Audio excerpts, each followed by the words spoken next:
O, diba? Ang ganda talaga tignan ng isang syudad kapag ito ay walang makikita mga overhead wires, wala kang makikita mga nakasabit na salasalabit na mga gawad ng kuryente overhead sa mga kalye, no? So yan yung nadaanan natin kanina sa isang video yung sinundan ho nito.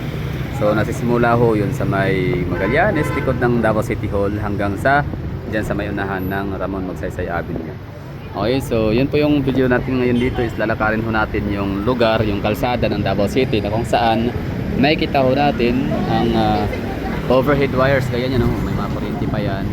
At yung portion naman na wala ng mga overhead wires or yung naka-wireless na ang lugar. So madi-differentiate ho talaga natin kung ano nga ba talaga ang maidudulot sa ating kaginhawaan, no, sa ating paningin. Diba, nakatuwa yun, like maglalakad ka, napakalinis ng kalsada, ng mga sidewalks, diba? Tapos wala kang masyadong maririnig ng mga busina kahit maraming sasakyan. Tapos pag titingala ka pa ay napakalinis ng itaas na bahagi kasi walang mga kuryente. Pero ito yun, portion sa may anong lugar ba ito dito? This is Damasuswaso, ano? Damasuswaso and Ramon Magsaysay Avenue. Pero itong Ramon Magsaysay Avenue na to is ano to, famously known as Oyanggurin. So pag sinabing Oyanggurin, kahit hindi Oyanggurin yung kalye, talagang ginagamit siya as a reference, no, or landmark. Saan ka banda sa Davao City? Sa may ano, Salis, sa may Monteverde. Saan yun? Sa may Oyanggurin. Okay. O, yung mga ganun, no. So just like Colon, no, for example. Saan ka banda sa Cebu City? Sa may ano kami, sa may Jacosalim. Jacosalim, saan yun? Sa may Colon. Okay. Pero alam ko, I know for sure na yung Jacosalim, yung mga Jequenca. Basta yung Cuenca. So siguro panigurado ako na ano, na yung mga lugar diyan sa may Colon Street, yung mga kalye ay kilala, no. Kumbaga hindi kailangan gumamit ng salitang Colon para lang ma-recognize kung saan talaga ang pinaka-location. Unlike dito sa Davao City na pag sinabing for example Diswaso, no. Yun na nga, Damaso, Suaso. Pag sinabing Salis or Chavez, maaaring hindi alam ng mga kahit pa taga Davao City, maaaring hindi nila masyadong kabisado yan. Kasi nga kami mga taga Davao City, sa mga hindi nakakaalam dyan, just in case lang baka kayo'y mangkusga sa amin na ano ba yan, mga taga Davao, di alam yung kalye nila, di alam yung mga streets. Unang-una, hindi kami nagtatanda ng lugar sa Davao City sa pamamagitan ng pangalan ng kalye.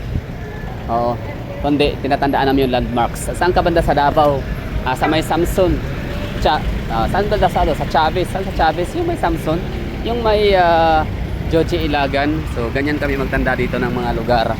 Hindi sa pangalan ng kalye, kundi sa pangalan ng establishment na landmark. Yun ang Samson Technical Institute, Joji Ilagan main campus. Tapos malapit sa may Metro Bank. Yung sa may Oyanggurin. Okay. So yung mga ganong mga ginagamit ng landmarks, no. Marco Polo Hotel, City Hall, Rojas Avenue, mga ganyan, no. Night Market, STI. So yun yung mga ginagamit namin kalye dito. I mean, yun yung ginagawa namin mga taga Davao. Even taxi drivers, hindi sila ganun ka-expert pagdating sa pagmememorya ng mga kalye. So, kasi mas madali sa amin tandaan yung mga landmarks. Palibasa kasi ang mga landmarks konti lang, no. I mean, nag-iisa or dalawa at least, no. So hindi siya ganun kahirap tandaan ang mga landmarks. Samantala ang mga kalye namin dito ay tagdadalawa, tatlo. For example, Torres. Ang daming Torres namin, ha. Meron kaming F Torres, N Torres, J Torres. Ito tatlo. Pag sinabing Suaso, dalawa ang Suaso. Merong din Suaso, merong Suaso Extension, mga ganun. Pag sinabing San Pedro, merong San Pedro Extension, San Pedro Street, San Pedro Dolo, parang ganun. So di ba? Ano din mga Guerrero. Ang daming mga kapare-parehang mga pangalan ng kalye sa Davao City na hindi naman parehang lugar. Anyway, so ito nga yung lugar. So mula doon sa ating nilalakaran kanina, walang kalye, walang gawad ng kuryente kapag titingala ka sa ibabaw. So hanggang dito yung pinakalinis na portion. So sa kahabaan ng Ramon Magsaysay Avenue, sabihin na natin na nasa mga 2 kilometers. So siguro nasa mga 500 meters to 700 meters pa lang ang underground cabling. Ito yung portion na to dito. Ito nakatayo dito. Nakatayo dito sa may Ramon Magsaysay corner Guerrero Street, you know. Yan, that's Guerrero Street. So ito yung pinaka-portion na to dito, ang 100% wala na talagang overhead wires. Wala ka na makikita ng gawad ng kuryente. Diba? Iba ang ganda, no? Iba ang linis. Compare mo dun sa kung saan tayo nagsimulang mag-vlog kanina. Hirap tumawid dito. Walang pedestrian lanes. Okay. Diba linis to? DPWH.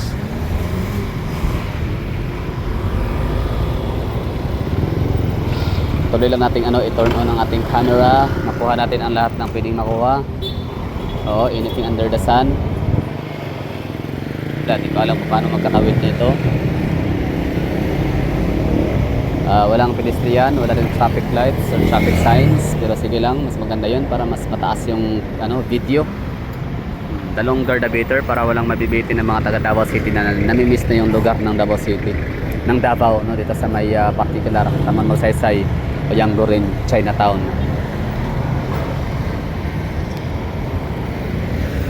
So ito yung Guerrero Street. Yan. Ano nito, sasagad din nito ang pinaka boulevard if I'm not mistaken. Tapos ito naman ay papuntang Gaisano Mall. Ano, pwede na daw? Hirap dito sa portion na to dito. Kasi ang ginawa ng mamang nakadilaw, traffic enforcer or ano tawag dyan, si TTMO. O tama, traffic enforcer nga. So ano lang, wala siyang binigay na instruction para sa aming mga pedestrians. Diba ganda, no? Iba yung ganda kapag wala kang makikita ang overhead wires. Linis. Partida, hindi pa to kagandahan ng mga gusali rito, ha. Hindi pa talaga siya nabago. Or kumbaga, ano siya, hindi siya mga modern buildings ang makikita dito. Hindi siya mga makabagong estilo or makabagong disenyo. Kasi ano to Chinatown. Alam niyo naman ang mga Chinese, as long as magagamit at gamit na gamit pa yung mga gusali, talagang pinapakinabangan nila yan. Yung babayad, gagastos nila para pang repair, para pang renovate, pangdagdag nila ng ng halang capital. Pero yun na nga, kahit pa ganun yung mga building dito sa ating nadaanan ay mga luma, no? Pero linis pag tingnan, maganda pa din. Isa talaga sa nagdadagdag na ganda ng tanawin ay ang malinis na daan, malinis na kalye, malinis na sidewalk, tapos malinis sa kalsada, and higit sa lahat walang makitang overhead wires, kuryente.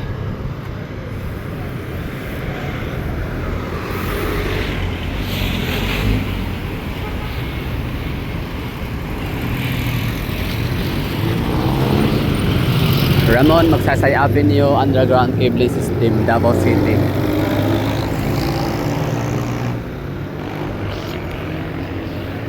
Pagkatapos ng video naman na to ay papunta tayo ng Ayala Mall sa may Bahada District.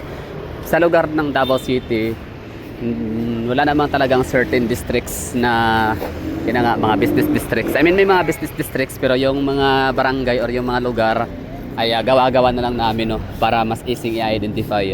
For example, pag sasabihin namin na Bahada District, so we're referring into Ayala Business Districts, no. Tapos ayun, hindi lang Ayala Business Districts, at marami pang mga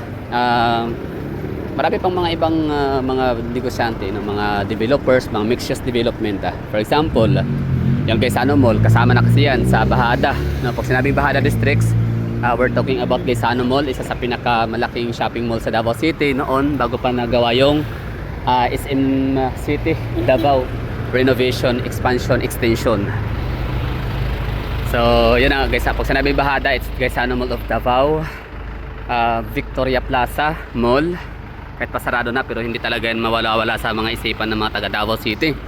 So pag sinabing Bahada District, we're talking about Price Business District, Landco. May mga BPO din dyan. Pag sinabing Bahada, we're talking about yan nga, Abreza, Ayala Business Districts. We're talking about North Point, Camellia. We're talking about Cybergate, Robinson. Baka may mga nakaligtaan pa ako nyo, paki-comment na lang dyan. Actually, pinakamayaman na yata na district kung gagawa-gawa tayo ng district. district-districtan. So it's Bahara District, no? Andyan talaga pinakamaraming pera. Isa yan talaga sa pinakamalaking contribution sa GDP ng Davao City. So kasi andyan yung Ayala, andyan yung Robinson, mga Gokongwei, mga basta marami, no? La Villar. So Completos Regatos, o Santos Land pa, huwag natin kalimutan. O syempre SM in Henry C. Di ba kasama pa yan yung SM, yung may Dakudaw Loop? Ano no, Agdaw. Dakudaw Loop, tama ba?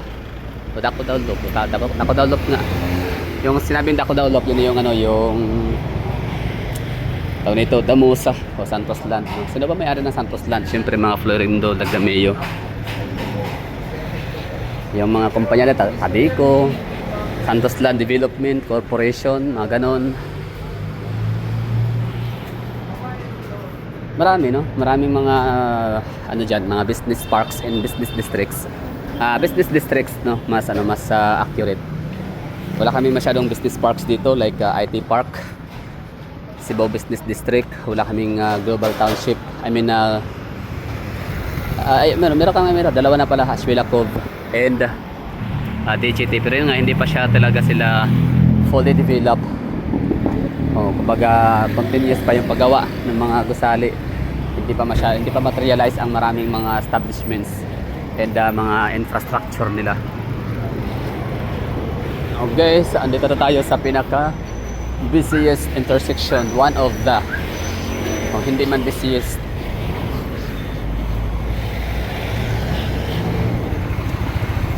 Ano pangalan ng intersection na to dito? Crosswalks or Crossroads. CM Recto, corner Ramon Magsaysay, corner Jacinto, corner Acacia, corner ano pa? Ano mga corner? JP Laurel. 1, 2, 3, 4, 5, 6, at least 6. At least merong 6 dito na kalye na nag-i-intersect. Ang mga estudyante dito, mixture. Merong taga Ateneo, UM, City High, Santa Ana, Joji Ilagan, STI, taga Samson Technical Institute. Tama ba? Okay.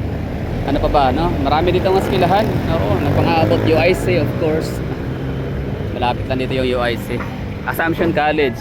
Parang ang layo yata nila dito, pero nabi ko mga nakita mga Assumptionista na andito sa lugar. So, yun na siguro. Thank you for watching. Yun lang. Masasabi ko, iba talaga ang ganda ng syudad kapag malinis ang kalsada, walang mga overhead wires. So, mapalupa man, or mapasimento, mapaground, or mapa-aerial, parehas na yung ganda ng view. Walang kalat, walang dumi.